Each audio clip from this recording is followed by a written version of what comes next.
Hey, what's going on? You know who it is. You know what it is. All right, you guys, people game. All right, so had a chance to see Fast X, which is the 10th installment of the Fast and Furious franchise, which has taken in, including this current film that's out right now, a total of $7 billion with a B globally.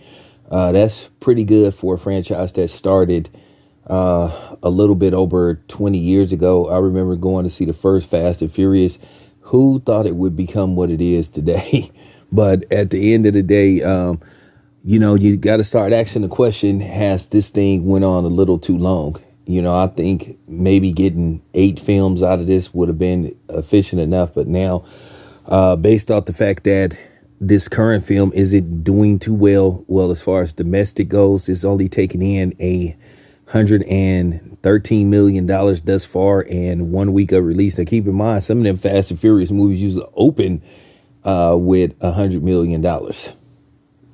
So, with that being said, and due to the fact that these films are costing a fortune to make, you just have to wonder, are they going to really do 2 more of these? Because at first they were going to end it with, basically, it originally started off the end with this 10th film. Then they decided to push it to an 11th film. And now you're hearing about them filming 11 and 12 simultaneously and basically splitting them into 2 movies. But based off the current box office residuals, I think Universal should just wrap this up. I think they should just make 1 3-hour movie and just call it a day, but based off where it looked like this movie is headed, you could just tell the inevitable is coming. They're basically setting this up for multiple spinoffs and TV shows. And I guess it's safe to say that they will be a couple of surprise cameo appearances towards the end of the film and, post credits, or should I say mid credits. So, with that being said, me, myself, at the end of the day, as far as the action sequences go, they're very well made. The action sequences keep you very invested in the movie. Now, if you're looking for plot wise, then no, you're not going to get an officer and a gentleman or a soldier story or something like that. So with that being said, as far as storyline go, not really. But as far as action go, yeah, it's there. And there's some movies that you just go see. If you go see movies thinking that you're going to get the ultimate screenplay, or where you're going to be so locked into the movie where you could be in a real life situation, then this ain't the movie for you. If you're just an action junkie like I am, yeah. And if you're a fan of this franchise, because now the Fast and Furious has a cult-like following.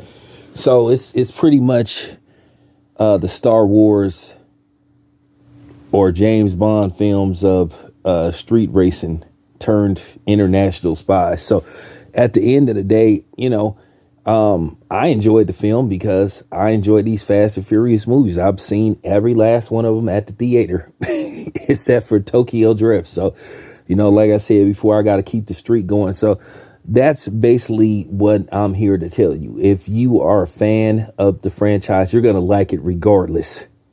I like the movie regardless, because at the end of the day, I've been there since the beginning. So at the end of the day, many people have came to the conclusion. A lot of people have basically moved on from the Fast and Furious since the passing of Paul Walker.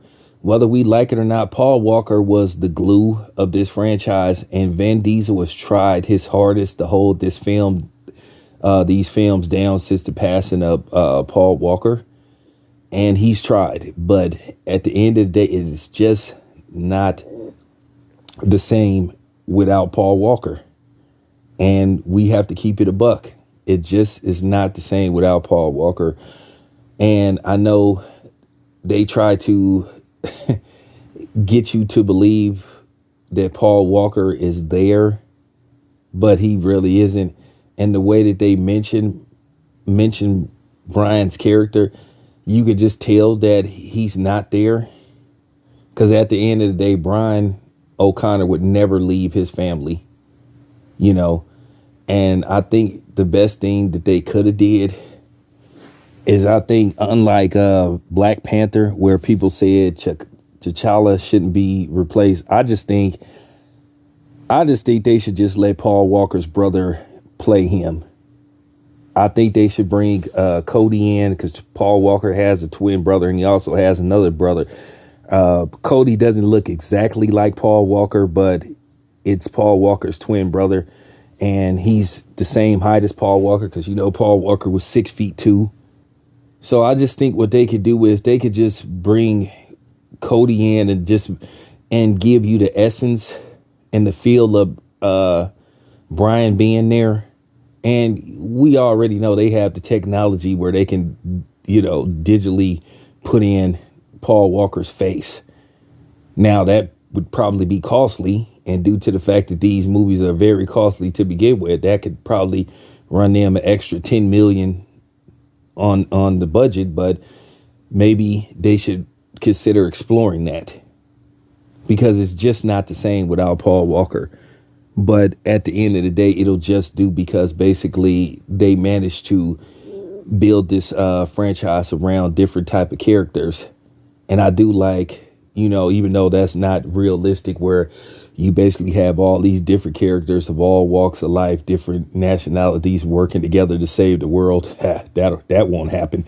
But that's why it's called a movie. but so at the end of the day, that's just my thoughts on it. So I enjoyed the film. Like I said, if you're not like really into the Fast and Furious, and if you haven't seen the previous movies, I'm going to just be honest with you. If you haven't seen at least starting, you could miss the first 2 or 3. But if you haven't seen any of these Fast and Furious up to starting and beginning with Fast and Furious 4, then it ain't really no reason to watch this film, because you're not going to understand what led to all this stuff. So there you have it. That's my review. This your boy Town Biz. I'm out.